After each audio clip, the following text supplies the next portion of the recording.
সুপ্রভাত, আমি অনৃতা। ঘর গৃহস্থালী টুকিটাকির আজকের ব্লগে তোমাদের সবাইকে স্বাগত। আশা করি তোমরা সবাই ভালো আছো, সুস্থ আছো। সকালবেলা ঘুম থেকে উঠে এসেছি একটু ছাদে। রোজ দিন এত রোদ থাকে যে ছাদেই আসতে পারি না। আর কাল বৃষ্টি হয়েছে, যার জন্যে আজকে সকালবেলা বেশ একটু ঠান্ডার হাওয়া আছে, ওয়েদার ভালো।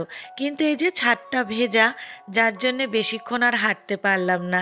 ভেজা ছাদে হাঁটতে খুব অসুবিধে, যার জন্যে চলে আসলাম। আর আজকে সকাল সকাল ঘুম থেকে উঠেছি কারণ হিয়াজিয়াদের এক্সাম চলছে।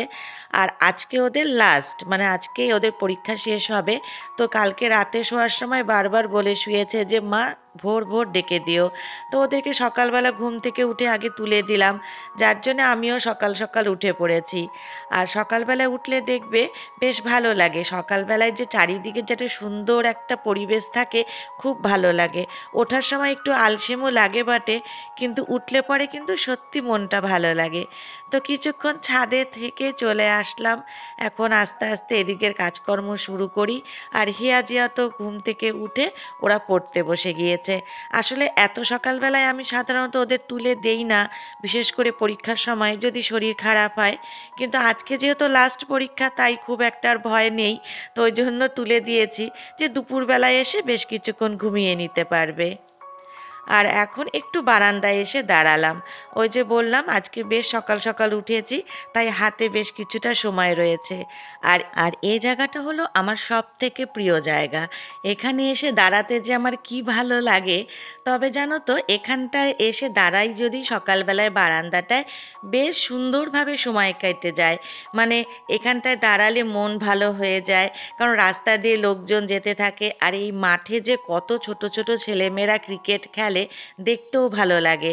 এই সময়টা হয়তো ওরা এক্সারসাইজও করে। তবে আজকে মাঠ ফাঁকা, যেহেতু বৃষ্টি হচ্ছে এখন, তাই আজকে আর কচিকাঁচাদের ভিড় নেই। তো বেশ কিছুক্ষণ দাঁড়ালাম, বেশ ভালো লাগলো। এখন যাই আস্তে আস্তে কাজ শুরু করি। আর এতক্ষণে তোমাদের দাদাও ঘুম থেকে উঠে গিয়েছে, তাই ভাবলাম একবারে বিছানাটা তুলে নেই। সাধারণত কি হয়, এখন রোজ সকালবেলায় হিয়াজিয়াদের টিউশন থাকে, তাই তোমাদের দাদা ইচ্ছে থাকলেও আর দেরি করে ঘুম থেকে উঠতে পারে না, ভোর ভোর উঠে যেতে হয়। আর হিয়াজিয়াদের এক্সাম শুরু হওয়ার পর থেকে ওর খুব সুবিধে হয়েছে, বেশ কিছুক্ষণ ঘুমোতে পারছে। যেহেতু এখন আর ওরা সকালবেলা পড়তে যাচ্ছে না, বাড়িতেই ওদের পরীক্ষার পড়াগুলো পড়তে হচ্ছে, তাই তোমাদের দাদা বেশ কিছুটা সময় অবধি শুয়ে থাকতে পারছে। তো আজকেও একটু লেট করেই উঠলো, সেজন্য আমার বিছানাটা তুলতেও একটু দেরি হয়ে গেল। তো এখন এদিকে বিছানাটা তোলা হয়ে গেলে যাব রান্নাঘরে, কারণ সকালবেলা রান্না বান্না করতে হবে। হিয়াজিয়াদের আবার পরীক্ষা আছে, সময়ের মধ্যে সব কিছু শেষ করতে হবে। তো বিছানাটা তোলা হয়ে গেছে, একটা বড় কাজ শেষ। আর এখন আর চলে এসেছি রান্নাঘরে। আজকে করব বাঁধাকপি দিয়ে মাছের মাথা।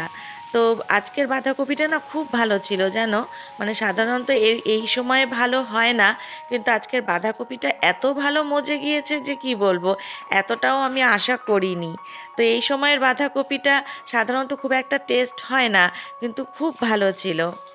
আর এদিকে মুসুরির ডালও সেদ্ধ হয়ে গিয়েছে, তো একবারে ফোড়ন দিয়ে দিচ্ছি। আর আমি মাঝে মাঝে মুসুরির ডালে একটু রসুন ফোড়ন দেই, রসুন আর পেঁয়াজ আমার খুব ভালো লাগে। আর তার সাথে সাথে হিয়াজিয়া আর আমার শাশুড়িও খুব ভালোবাসে, কিন্তু তোমাদের দাদা একদমই রসুন ফোড়ন দিয়ে ভালোবাসে না। কিন্তু যেহেতু বেশিরভাগ আমরা সবাই ভালোবাসি, তাই মাঝে মাঝে করা হয়। অবশ্য মাঝে মাঝে ওর জন্যে রসুন ছাড়াও ফোড়ন দেই।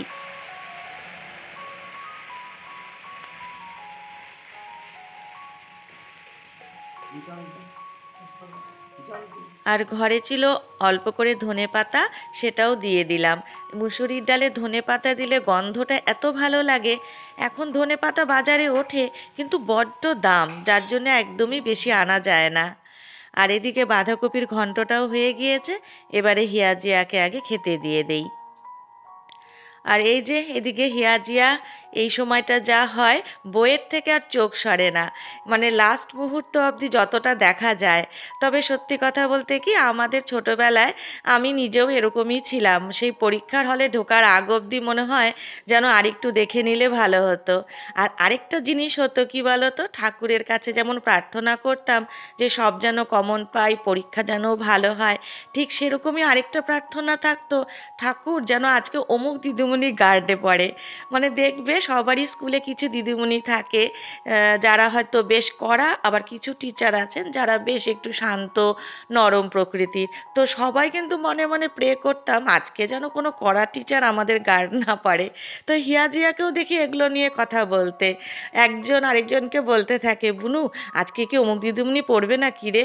এই কথাগুলো যখন ওরা বলে না, আমার সেই ছোটোবেলার কথাটা মনে পড়ে যায়, নিজের স্কুল লাইফের কথা। কি যে ভালো ছিল সেই সময়ের দিনগুলো, সত্যি কথা। সেই পরীক্ষার হলে বসা, পরীক্ষা দেওয়া, লাস্ট মুহূর্তে খাতা চেক করে দিদিমণির কাছে জমা দেওয়া, সেই সমস্ত দিনগুলো ফিরে পেলে কি ভালোই না হতো। কিন্তু সেটা তো আর সম্ভব না, শুধু স্মৃতিতেই সেই সমস্ত দিনগুলোতে ফিরে যাওয়া, বাস্তবে আর সেটা হবার নয়। তো হিয়াজিয়াও এদিকে রেডি হয়ে গিয়েছে, ওরা স্কুলের জন্য বেরিয়েও গেল, আর এদিকে আমি চলে এসেছি দুপুরের রান্না করতে। কয়েকটা মলা মাছ ছিল, সেগুলো ভাজা বসিয়েছি। আর এই যে দেখো পেঁয়াজকলি, মানে এই সময়ে পেঁয়াজকলি দেখে নিশ্চয়ই অবাক হচ্ছ। আসলে এর মধ্যে একদিন আমি তোমাদের দাদার সাথে বাজারে গিয়েছিলাম, আর সেদিন এই ধনে পাতা, বাঁধাকপি আর একটা দোকানে পেঁয়াজকলি পেয়েছিলাম, তো নিয়ে এসেছি। জানি না কিভাবে, মানে কোথায় এই পেঁয়াজকলি হয়েছে, আমাদের এদিকে হয়তো না, এটা হয়তো বাইরের থেকেই হবে আসা। তো অনেক দিন থেকে খাই না, তো যার জন্য খুব লোভ হলো খেতে।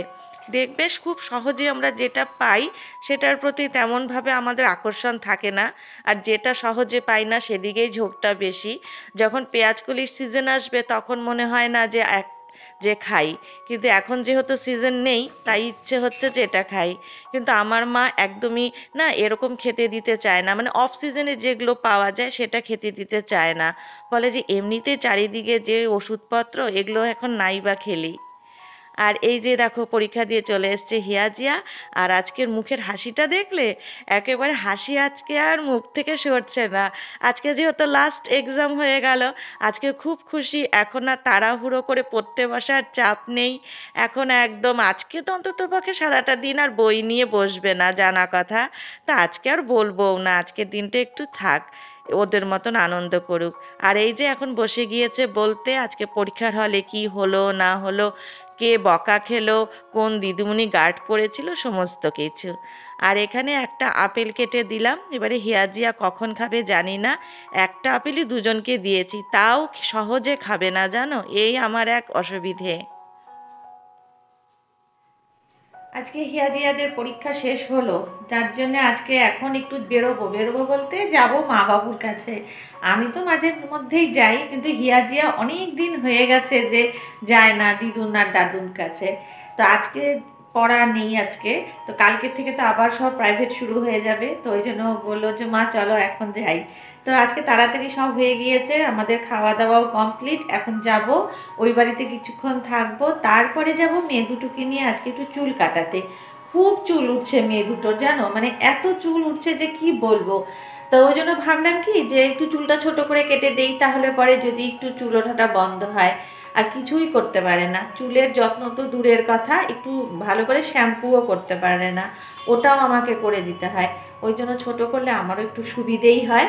তো ওই জন্য ভাবলাম যে যাই, আজকে পরীক্ষা শেষ হয়ে গিয়েছে, আজকে এই কাজগুলো করি, কালকের থেকে আবার স্কুল, তারপরে তো প্রাইভেট পড়া, এগুলো শুরু হয়ে যাবে। তো এখন ওই জন্য রেডি হয়ে নিই। আর বাইরে ভালো রোদ, প্রচণ্ড রোদ, এই যে এখানটা দেখতেই পাচ্ছ, আমার ঘরে এসেও রোদটা পড়ছে, তাও তো আমার ঘরের জানলা বন্ধ, পর্দা টানা, তারপরেও দেখো রোদের এরকম একটা ঝিলিক দেখা যাচ্ছে।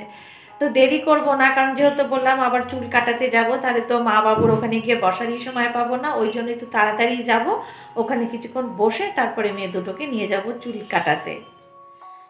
এখন রেডি হয়ে নিচ্ছি, আমরা যাব ফার্স্টে মা বাবুর ওখানটায়, তোমাদেরকে বললামই। তারপরে যাব ওদেরকে একটু চুল কাটাতে। তো আজকে না খালি আমার মেয়েদের এক্সাম শেষ হয়নি গো, আমার মনে হচ্ছে যেন আজও আমারও একটা পরীক্ষা শেষ হয়ে গেল। এই কটা দিন আসলে মেয়েগুলোর পরীক্ষা ছিল, যার জন্যে আমি নিজেও কোথাও বেরোতে পারিনি। সব সময় ওদের সঙ্গেই থাকতাম, আমি যদি বাইরে যাই ওদের হয়তো পড়ায় মন বসবে না। তো আজকে নিজেরও মনে হচ্ছে যাক, একটা মাথার থেকে বড় চাপ নেমে গেল, আজকে একটু রিল্যাক্স লাগছে, আজকে একটু ঘুরে আসি মা বাবুর কাছ থেকে। তো এখন যাচ্ছি মা বাবুর, প্রথমে মা বাবুর সঙ্গে দেখা করব, তারপরে ওদেরকে নিয়ে যাব চুল কাটাতে।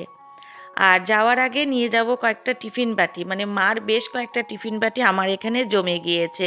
এই হয় জানো, আমার টিফিন বাটি থাকবে মার ওখানে, আর মারগুলো চলে আসে আমার এখানে। মানে কত যে আমাদের খাবার দাবার দাওয়া নেওয়া হয় কি বলবো। একদিনও এমন হয় না যে ওই বাড়ি থেকে হয়তো আমাদের এখানে কিছু আসলো না, বা আমি হয়তো কিছু পাঠালাম না। তো মার এখানে যে টিফিন বাটিগুলো চলে এসেছে, ভাবলাম ওগুলো নিয়ে যাই একবারে। কালকে বাবু ডায়ালিসিস আছে, তো যেদিন করে ডায়ালিসিস থাকে মার অনেক টিফিন বাটি লাগে, কারণ বাবুর জন্য খাবার দাবার নিয়ে যায়, মার নিজের জন্য কিছু খাবার নিয়ে যায়। তো টিফিন বক্স খুব কম পড়ে যায়, ওই জন্য ভাবলাম মারগুলো একবারে সাথে করে নিয়ে তারপরে বের হই। আর এই যে এখন বেরিয়ে গেলাম। তবে আমাদের বাড়ি থেকে মার বাড়িতে একদমই কাছে, এটুকু রাস্তা হেঁটেই যাব। আর আজকে হিয়া জিয়াদের যেটা বললাম, এক্সাম শেষ হয়েছে জন্য ওদের আনন্দের সীমা নেই। আমাদেরও তাই হতো, যেদিন একদম লাস্ট পরীক্ষা থাকতো, সকালবেলার থেকে কি যে আনন্দ হতো যে আজকে পরীক্ষাটা কখন শেষ হবে। তবে আমাদের যখন পরীক্ষা শেষ হতো সোজা চলে যেতাম দাদু বাড়ি, বেশ কয়েকদিন ওখানে কাটিয়ে আসতাম। আর এই যে মেয়ে দুটোকে নিয়ে চলে এসেছি পার্লারে, যেহেতু অনেকটা রাত হয়ে গিয়েছিল, তার জন্য ও সঙ্গে করে ওদের বাবাকেও নিয়ে এসেছি। আর এখানে এসে প্রথমে বললাম যে কিভাবে কাটলে ভালো লাগে না লাগে সেভাবেই তোমরা কেটে দাও। আর এখানে প্রথমে এই যে পুরোপুরি চুলটা পরিষ্কার করে নিল। আমি বললাম যে আমি কিন্তু মাথা থেকে মানে শ্যাম্পু করিয়ে নিয়ে এসেছি বাড়ি থেকে। আমি না এটা ঠিক বুঝি না কেন যে তবু ওরা শ্যাম্পু করে। এটা না আমার কাছে একটা মানে বড় প্রশ্ন, যে বাড়ি থেকে শ্যাম্পু করিয়ে নিয়ে আসার পরেও বলে যে ওদের ওখানে করাতেই হবে। তো যাই হোক, এক এক করে দুই বোনেরই হয়ে গেল। আর এবারে ওদেরকে যে নিয়ে বসেছে চুল কাটতে। তবে আমি বলেছি যেভাবেই কাটো না কেন মোটামুটি যেন একটা বাঁধতে পারে, কারণ স্কুল থাকে। তো স্কুলে যদি এভাবে চুল ছেড়ে যায় তাহলে খুব মুশকিল। আর এই যে এদিকে দেখো তোমাদের দাদা বসে বসে বোর হয়ে যাচ্ছে। আমি গিয়ে শুধু একবার বলে আসলাম যে মেয়েরা বড় হয়েছে, তো এখন এরকমভাবে তোমাকে সব জায়গায় নিয়ে যেতে হবে, আর এইভাবেই মোবাইলকে সঙ্গী করে বসে থাকতে হবে। আমার বেশ ভালোই সময়টা কেটে যাচ্ছিল, কিন্তু ও বেচারি একেবারে বোর হয়ে গেছে। অনেকটা সময় লেগেছে দু বোনের কাটতে। এই যে হেয়ার কাটা হয়ে গিয়েছে, কিন্তু জিয়া যেহেতু একটু পরে শুরু হয়েছে তাই ওর এখনো হয়নি, ওর এখনো বাকি আছে, আর আমি ওর জন্য ওখানটায় দাঁড়িয়ে আছি। আর এই যে মোটামুটি হয়ে গেছে একদম লাস্টে, তাই একটু ভালো করে ভিডিওটা করলাম যে কেমন লাগছে। কেমন লাগছে তোমরা বলো কিন্তু। আমার কিন্তু বেশ ভালোই হয়েছে দেখতে, মনে হচ্ছে চুল কাটাটা খারাপ হয়নি। তবে এইভাবে যে কতক্ষণ রাখা যাবে সেটা বড় একটা প্রশ্ন, কারণ যখন স্কুলে যাবে সেই তো মাথায় তেল দিয়ে পেছনে একটা টেনে বেঁধে দিতেই হবে। আর এখন বাইরে বেরিয়ে এসে দেখছি আবার একবার বৃষ্টি হয়ে গিয়েছে, ভেতরে ছিলাম যার জন্যে টের পাইনি। আর রাতটাও বেশ ভালো হয়েছে, তার মধ্যে ওয়েদারও খারাপ, দাঁড়িয়ে রয়েছি, টোটো আর পাচ্ছি না। এবারে আমাদের বাড়ি থেকে অনেকটা দূর, টোটো না পেলে হেঁটে যাওয়া কোনো মতেই সম্ভব না। তো যা বা একটা পাওয়া গেল, অনেক টাকা ভাড়া চাচ্ছে, মানে অনেকটাই বেশি। যা হয় আর কি, ওরা তো সেই সুযোগটা নেবে, রাতও হয়েছে বৃষ্টিও।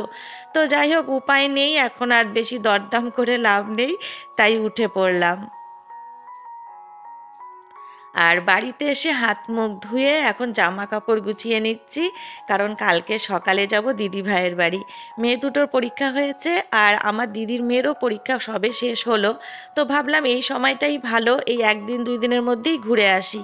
তারপরে তো আবার পড়াশুনো স্কুল সব শুরু হয়ে যাবে। তো রাতেই ওই জন্য ব্যাগটা গুছিয়ে নিচ্ছি। কালকে একদম সকাল সকাল বেরিয়ে যাওয়ার ইচ্ছে আছে। তো সকালবেলায় উঠে আর ব্যাগ গোছানোর টাইম পাবো না, রাতে গুছিয়ে রাখলে সুবিধে হবে। আর এখানে কিছু খাবার দাবার নিয়ে এসেছিল তোমাদের দাদা ওদের 3 বোনের জন্য। তো এটাই ব্যাগে করে নিয়ে যাব, কালকে আবার ওখানে গিয়ে ওদের 3 জন খেতে পারবে। তো এই ব্যাগে প্রথমে নিয়ে নিয়েছিলাম জানো, তারপরে দেখলাম যে এই ব্যাগে না এইগুলো ঢোকানোর পরে মনে হচ্ছে জায়গাটা ঠিক হচ্ছে না, আর যতটা পারি কম ব্যাগ করার চেষ্টা করছিলাম। তাই লাস্টে এই বড় ব্যাগটা নিলাম। তাহলে এইটাতে আমি আরও কিছু টুকটাক জিনিস ঢুকিয়ে নিতে পারবো, ব্যাগের সংখ্যা কম হলেই আমার সুবিধে। তো চলো আজকের মতন ব্লগটাও এখানে শেষ করছি। তোমাদের সঙ্গে দেখা হচ্ছে আবার পরের ব্লগে।